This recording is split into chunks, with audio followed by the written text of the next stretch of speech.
Jiho stood in the diplomatic chamber with his hands folded behind his back. The room was large and cold, built by aliens who preferred lower temperatures than humans found comfortable. He had gotten used to it over the past 3 years. He had gotten used to many things. Across the table sat Velra, the ambassador from the Kryn Empire.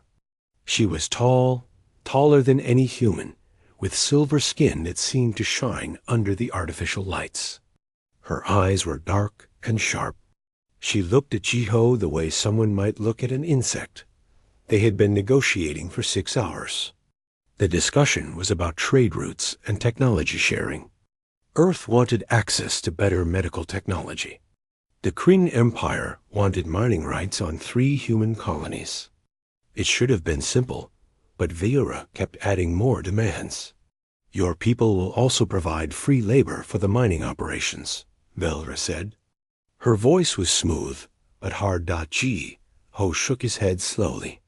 We've already explained that our citizens cannot work without proper payment and safety standards.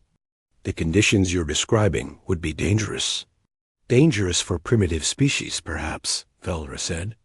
She leaned back in her chair. Your kind should be grateful. We even consider trading with you. Jiho had heard words like this before. Many times. The galaxy was filled with civilizations that had been traveling between stars for thousands of years. Humanity had only joined them 50 years ago. To most aliens, humans were newcomers, children, sometimes worse than children. We appreciate the opportunity to trade, Jiho said carefully. But we need terms that work for both sides. Velra made a sound that might have been laughter. Both sides? You think you have bargaining power here? Without Kryn support, your application for Tier 2 status will fail. You'll remain a minor civilization forever. That was true. The Galactic Council used a tier system to classify civilizations. Tier 3 was the lowest, for species that had just discovered faster-than-light travel. Tier 2 meant recognition, better trade opportunities, and protection under galactic law. Tier 1 was reserved for the oldest and most powerful civilizations. Earth had been Tier 3 for 50 years. They desperately wanted to move up. The Kryn Empire was one of 7 civilizations whose vote they needed. We understand the value of Kryn support, Jiho said. He kept his voice level and calm. That's why we're here. But we cannot agree to terms that would harm our people. Velra stood up suddenly. She was nearly 8 feet tall. She walked around the table toward Jiho. He didn't move. Let me explain something to you, human, she said. Each word came out sharp and cold. Your species is nothing. You have no great technology, no ancient wisdom, no powerful weapons. You survive because civilizations like mine allow you to survive. Jiho looked up at her but said nothing. Do you know what we call species like yours? Scavengers. You take our old technology and pretend you invented something new. You copy our culture and call it diplomacy. You are children playing at being adults. Still, Jiho remained quiet. His face showed nothing. Velra seemed to grow more angry at his silence. You come here with your pathetic requests, demanding respect you haven't earned. Your people should be grateful. We don't treat you like the animals you barely evolved from. The room was very quiet. Somewhere in the station, machines hummed. Air moved through vents. But in this room, there was only silence. Your colonies exist because no one else wanted those worthless rocks you call planets, Velra continued. Your ships fly because you begged us to teach you how. Your entire civilization is built on the charity of better species. And you dare to negotiate with me as equals? Jiho took a slow breath. Then another. His hands remained folded behind his back. I have wasted enough time on this, Velra said. She pointed at the data pad on the table. You will accept these terms. All of them. Or Earth will remain Tier 3 forever, and your people will learn what it means to disappoint the Kryn Empire. For the first time in 6 hours, Jiho moved. He reached down and picked up his own datapad from the table. He organized his few personal items. A stylus, a water container. He put them carefully into his case. "What are you doing?" Velra asked Dachi, who closed his case. He looked at Velra. His eyes met hers directly. When he spoke, his voice was quiet but clear. "We're done here." He turned and walked toward the door. "Excuse me?" Velra said behind him. "You cannot just leave. We haven't finished negotiating." Jiho kept walking. He reached the door, and it opened with a soft sound. "Human, I am speaking to you." Jiho stepped through the doorway. "If you leave now, you will regret this. The Kryn Empire will remember this insult." Jiho walked down the corridor. Behind him, he could hear Velra shouting. Her voice echoed off the metal walls. He didn't look back. He didn't speed up or slow down. He just walked with steady, even steps. Other beings in the corridor turned to look. A diplomat from the Vreth species stepped aside quickly. A group of traders went silent as Jiho passed. They had all heard Velra shouting. On a diplomatic station, sound traveled far. Jiho reached the transport bay. He submitted his departure request. The station AI confirmed it immediately. Within minutes, his small shuttle was ready. As the shuttle pulled away from the station, Jiho sat in the pilot's chair and looked at the stars outside. They looked the same as always. Distant, cold, beautiful. His communication device buzzed. It was Hannah, calling from Earth. "Jiho? I saw you left the meeting early. What happened?" "Send a priority message to Director Mino," Jiho said. His voice was still calm, still level. "Tell him to initiate Protocol Sigma. Full withdrawal. No exceptions." There was silence on the other end. Then Hannah spoke, and her voice was different now, serious. "Are you certain?" "Yes," Jiho said. He looked out at the stars again. "We tried it their way. Now we do it ours." "Understood," Hannah said. "I'll send the message immediately." The communication ended. Jiho set his shuttle's course for Earth. The journey would take 3 days. He had 3 days to write his report. 3 days to explain what had happened. 3 days before everything changed. Behind him, Station Theta 7 grew smaller in the distance. Somewhere on that station, Velra was probably still angry. Still confused about why the human had simply walked away. She would understand soon enough. They all would. Director Mino read the message 3 times before he pressed the button. His office was deep inside the Earth Defense Complex, buried under miles of rock and security systems. The button he pressed was red. He had hoped he would never need to use it. Across Earth and in every human colony, systems activated. Computers began following instructions that had been programmed years ago. Instructions that most people didn't know existed. Within 2 hours, every human working on alien projects received the same message. Return home immediately. Provide no explanations. Take all research with you. Dr. Tajian was on the Vreth homeworld when he got the message. He was working in a medical facility, helping them improve their plague treatments.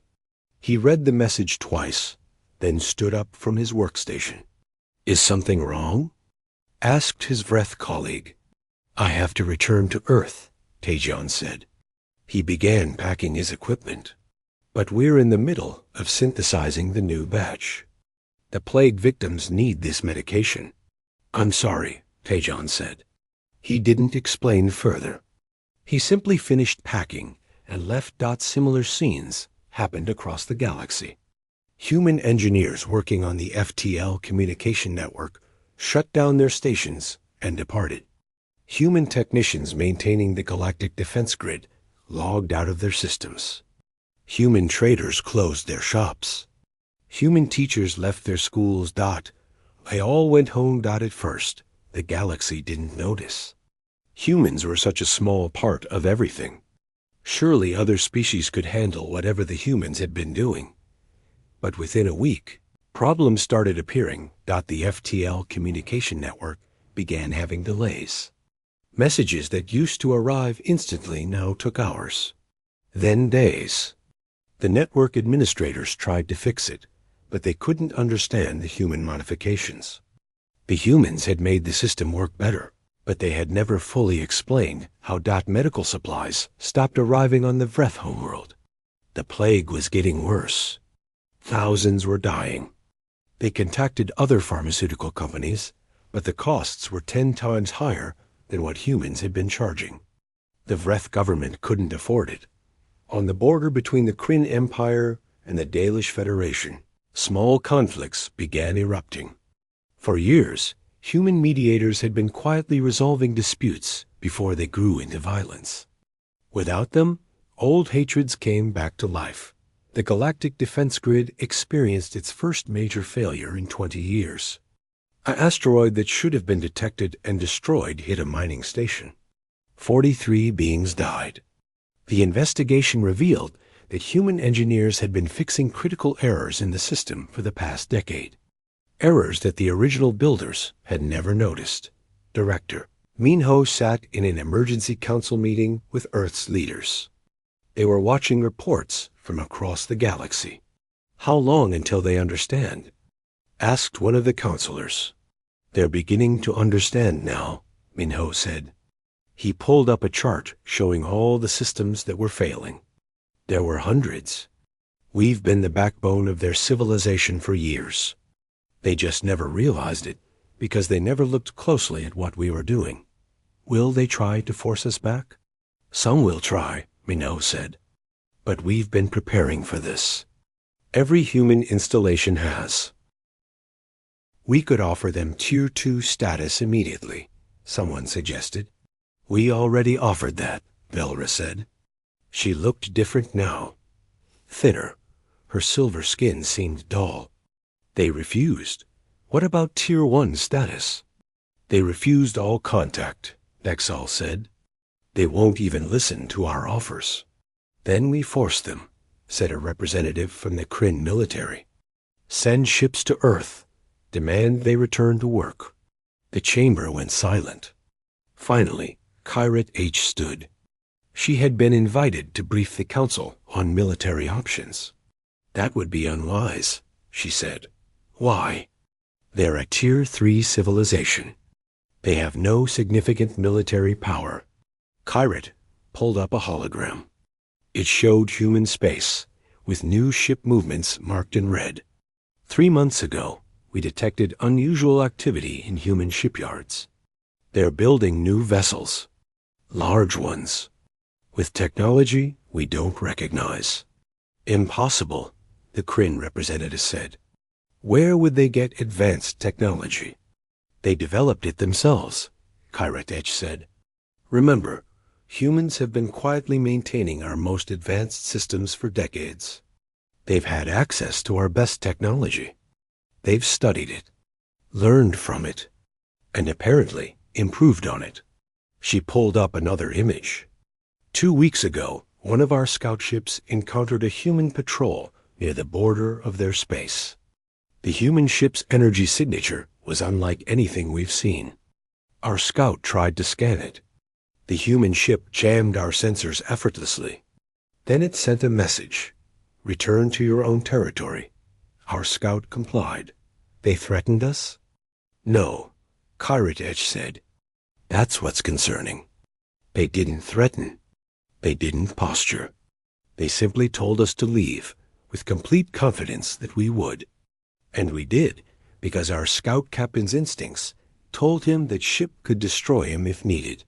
The chamber erupted in arguments. Some representatives insisted humans were bluffing.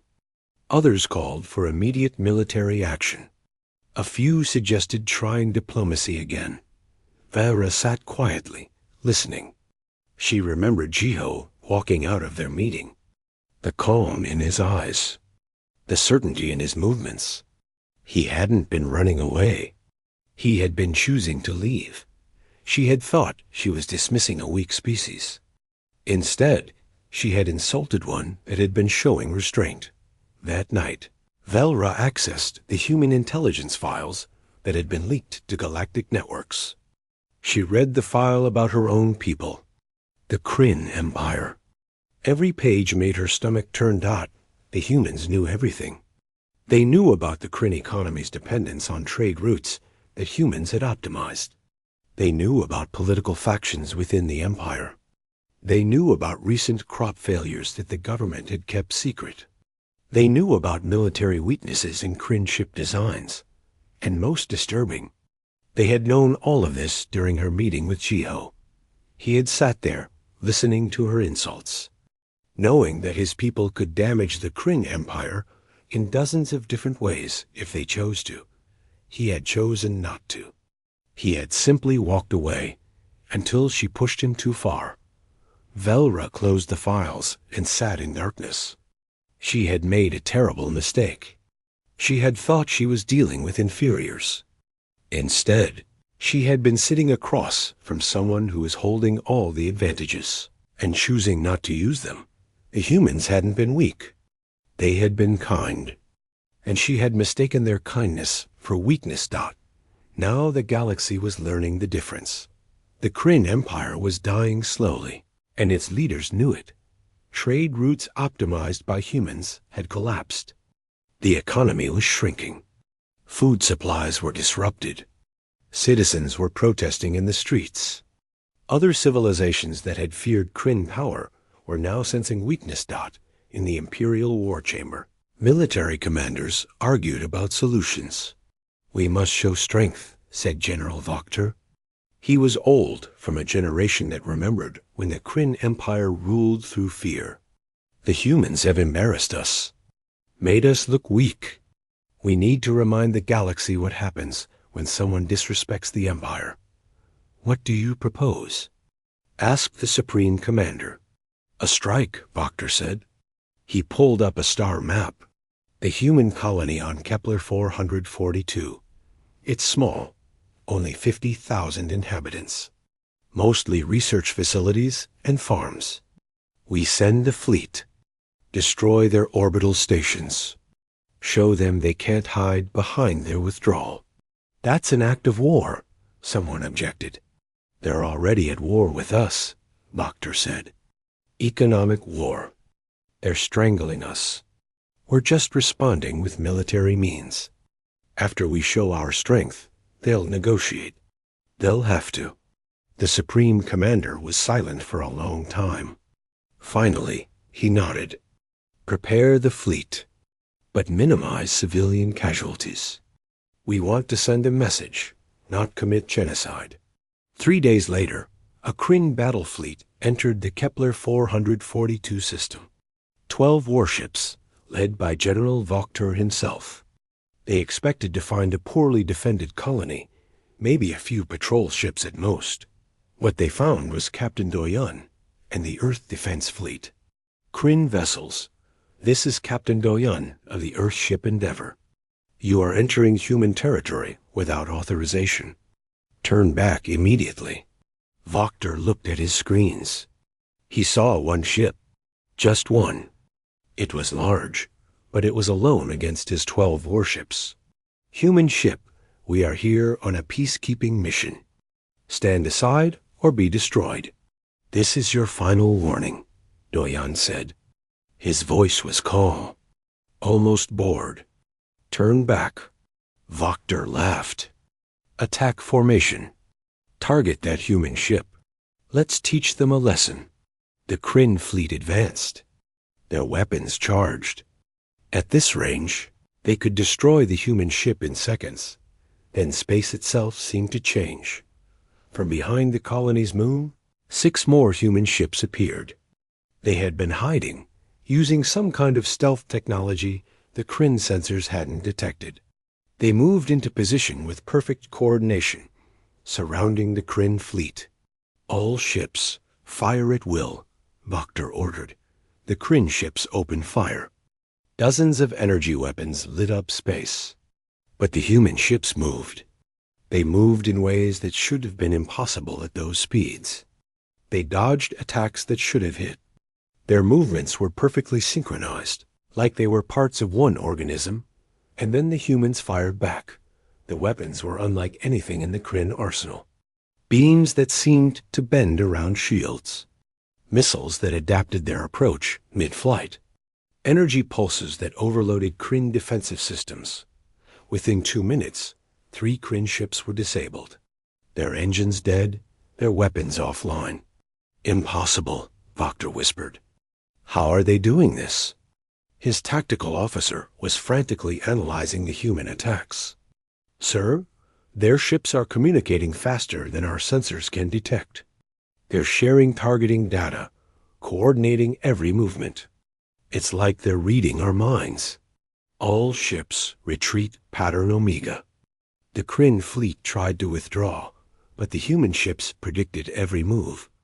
They cut off escape routes, disabled engines, destroyed weapon systems.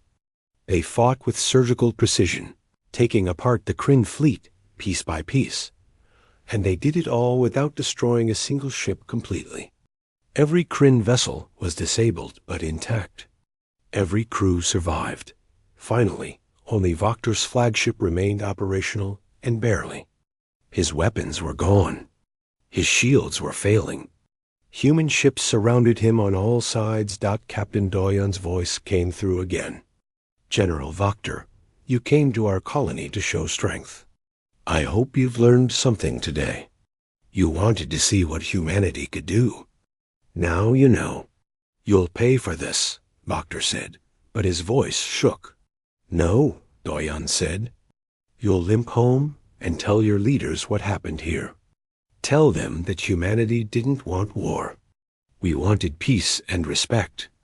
But if you bring war to us, we'll show you exactly what we're capable of. Now leave our space. Your ships have enough power to make it home. Don't come back. The Kryn fleet retreated. 12 ships had entered the system full of pride and power. 12 ships left, damaged and humiliated, towed by the few that still had working engines. News of the battle spread across the galaxy within hours. The Kryn Empire had attacked a human colony and been defeated completely. Not just defeated, embarrassed, outmatched, made to look like children fighting adults. On Station Theta 7, the Galactic Council held an emergency session.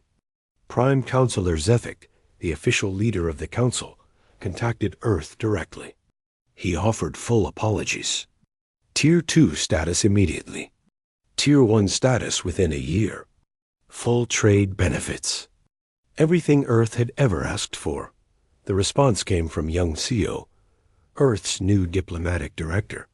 She was younger than Geo, and her eyes were much colder. Prime Counselor, we appreciate your offer. Zephic looked relieved. Then you'll rejoin the galactic community?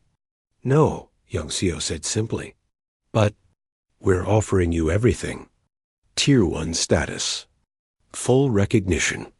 What more do you want? You're not understanding, young Sio said. She leaned forward slightly. We don't want your tier system anymore. We don't need your recognition. We don't need your approval. For 50 years, we begged for scraps from your table. We worked hard to prove we were worthy. And you treated us like dirt. That was a mistake. We realize that now. Yes, it was a mistake, young Sio agreed. Your mistake. And you'll live with the consequences. Earth is officially withdrawing from the Galactic Council. We're establishing our own confederation. Any species that wants to join us is welcome, as long as they treat us as equals. You're breaking apart the Galactic Order, Zephic said. No, young Sio corrected. You broke it when you built it on disrespect and hierarchy. We're just refusing to be part of it anymore. Within days, other species began contacting Earth. The Fen, the small species that had spoken up for humans in the Council, applied to join the Human Confederation first. Then the Dalish, tired of Kryn aggression. Then the Vreth, desperate for medical help and fair treatment. Within a month, 15 species had joined what was being called the Terran Coalition. Within 3 months, it was 40 species. All of them had been treated as lesser by the old powers. All of them wanted something better. The old Galactic Council watched in horror as their power crumbled. Species were leaving. Trade agreements were being canceled. The careful balance of power that had existed for thousands of years was collapsing. And it was all because of one human walking out of one meeting. On the Kryn homeworld, the government fell. The Supreme Commander resigned in disgrace. Economic collapse led to riots. Starvation became a real threat. The proud empire was on its knees. Velra watched it all from her small apartment. She had been stripped of her position after the battle at Kepler 442. Her family had disowned her. She was the most hated person in the Empire, the one who had started it all by insulting a human. She looked at the news reports showing human ships, now flying freely through what had been Kryn space. The humans weren't conquering. They weren't occupying. They were just there, powerful and confident, ignoring the Empire that had once looked down on them. Velra thought about Jiho again. She wondered where he was now. Probably advising Earth's leaders. Probably helping build this new galactic order that was rising from the ashes of the old one. She had called him a scavenger, an animal, barely sentient, and he had proven her so catastrophically wrong that entire civilizations had fallen. She thought about contacting him, apologizing. But what would she say? Sorry for destroying my own empire by underestimating you? Sorry for learning too late that quiet strength is more dangerous than loud arrogance? Outside her window, another human ship passed overhead. It moved with easy grace, powerful engines humming. A symbol of everything the Kryn Empire had failed to understand. The humans hadn't been weak. They had been patient. Velra had mistaken patience for weakness, and the galaxy would never make that mistake again. 3 years had passed since Jiho walked out of that meeting.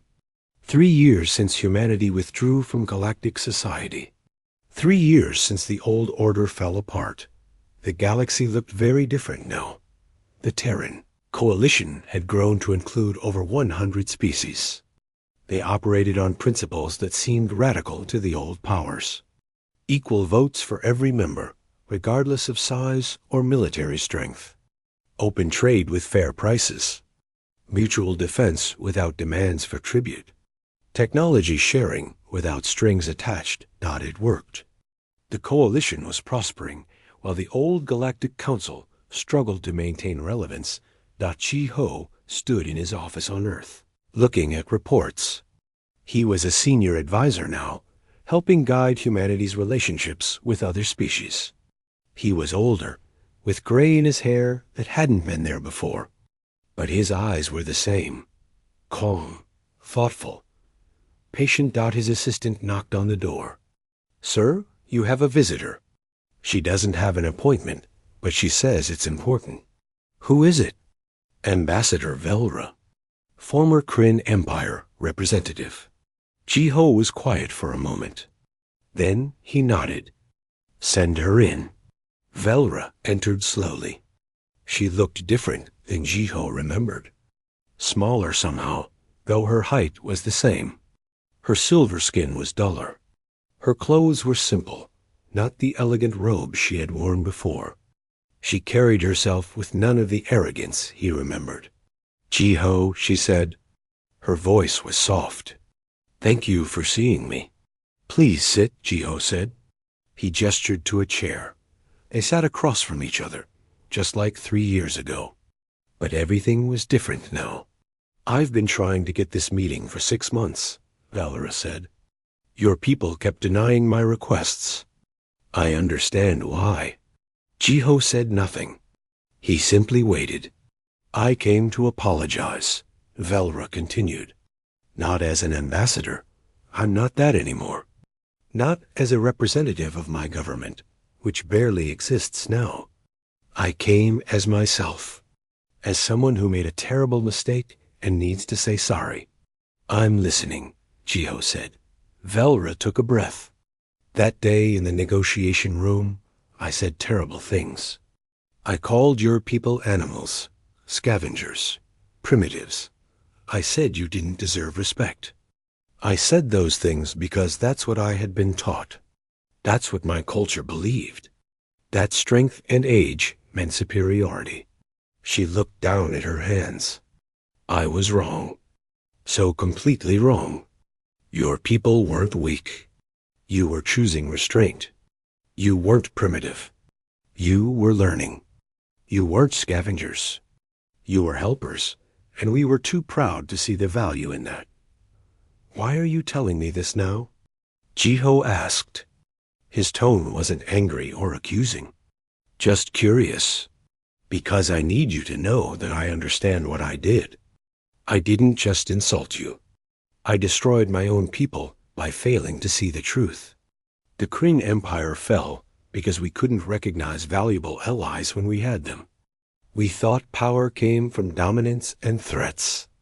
You showed us that real power comes from being needed, from being respected, from being good at things that matter.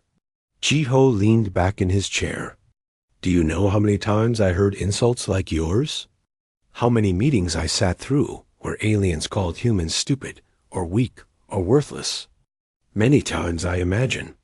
Dozens of times. Maybe hundreds. Jiho's voice was still calm. I learned to ignore it. We all did. We knew we were new to the galaxy.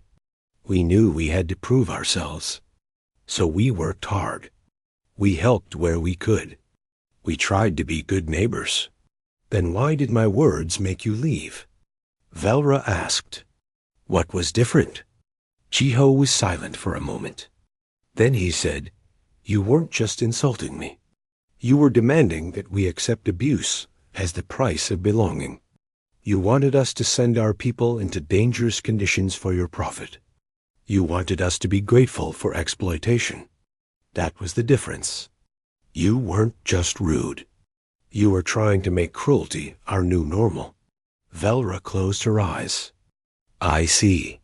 The withdrawal wasn't about revenge, Jiho continued. It was about self-respect. We realized we had been accepting bad treatment because we wanted approval from civilizations we thought were better than us. But they weren't better. They were just older. And age doesn't mean wisdom. No, Velra agreed quietly. It doesn't? They sat in silence for a moment. Then Velra spoke again. What I did to your people and mine is unforgivable. I know that. I'm not asking for forgiveness.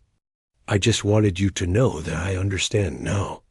I've spent 3 years thinking about that meeting, about the look in your eyes when you stood up. You weren't angry. You were just done. I was, Jiho confirmed. If I could go back and change what I said. You can't, Jiho interrupted gently. None of us can change the past. We can only learn from it. Have you learned anything from it? Velra asked. Yes, Jiho said. I learned that kindness shouldn't be mistaken for weakness. I learned that patience has limits. And I learned that sometimes walking away is the strongest thing you can do. Ambassador Hannah entered the office then, carrying datapads. She stopped when she saw Velra. I'm sorry. I didn't know you were in a meeting. It's fine, Jiho said. Hannah, you remember Ambassador Velra? Former ambassador, Velra corrected. Hannah nodded coldly. She had been with Jiho the day of the withdrawal. She had seen what happened to him and to Earth because of Velra's words. We should discuss the Council's latest proposal, Hannah said to Jiho. The Galactic Council? Velra asked. They're still trying to negotiate? They've been trying for 3 years, Hannah said. She didn't look at Velra as she spoke. They want the Terran Coalition to rejoin them. They're offering everything. Equal status. Full voting rights. Technology access. They're desperate. Will you accept? Velra asked. Jiho and Hannah exchanged a look. Then Jiho spoke. We're considering it, but only as equals. The old hierarchy system is gone. If they want us back, they need to completely restructure how the council works. Every species gets equal say, from the oldest to the newest.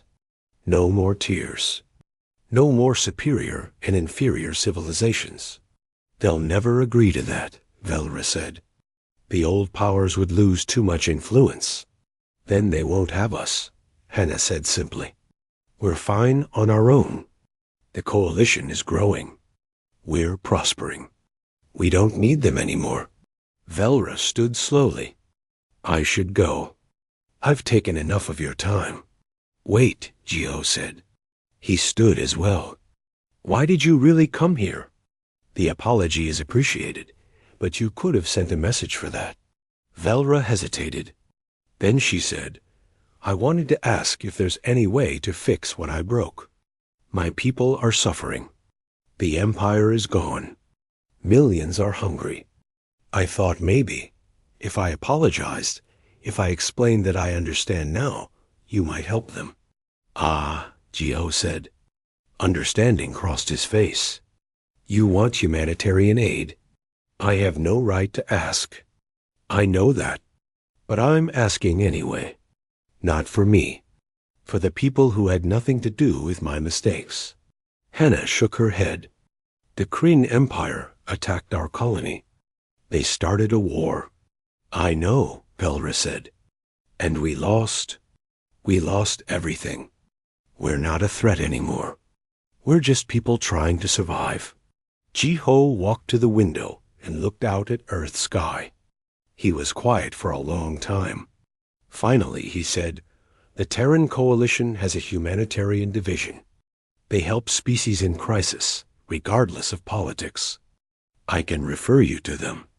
They'll assess the situation on the Kryn homeworld and provide aid if it's needed. Just like that? Velra asked. Even after everything? We're not cruel, Jiho said, turning back to face her. We never were. That's what you all failed to understand.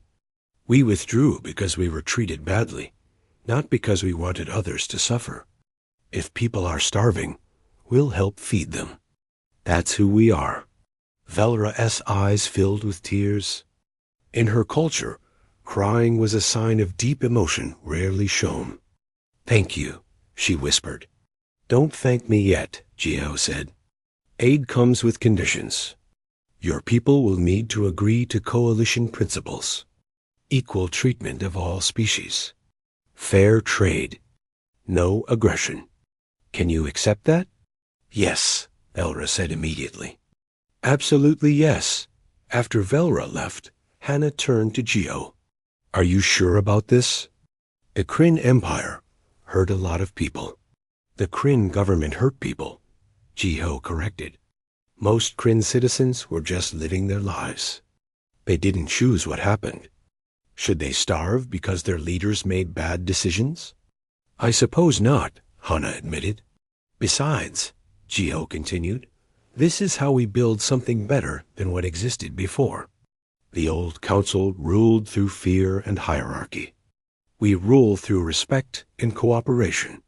If we turn our backs on people who need help, we become what they used to be. Later that day, Jiho met with Minje, one of the youngest members of Earth's diplomatic corps. He was being assigned to work with reformed council species, helping them transition to coalition principles. Are you ready for this? Jiho asked. Minje nodded. I think so. It's strange, isn't it? A few years ago, we were begging for their approval. Now we're teaching them how to do things better. Not teaching, Jiho corrected gently. Partnering. We all have things to learn from each other.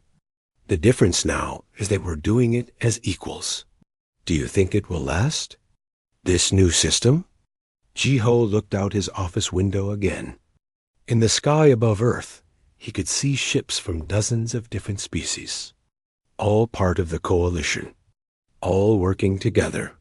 I think we have a chance, he said.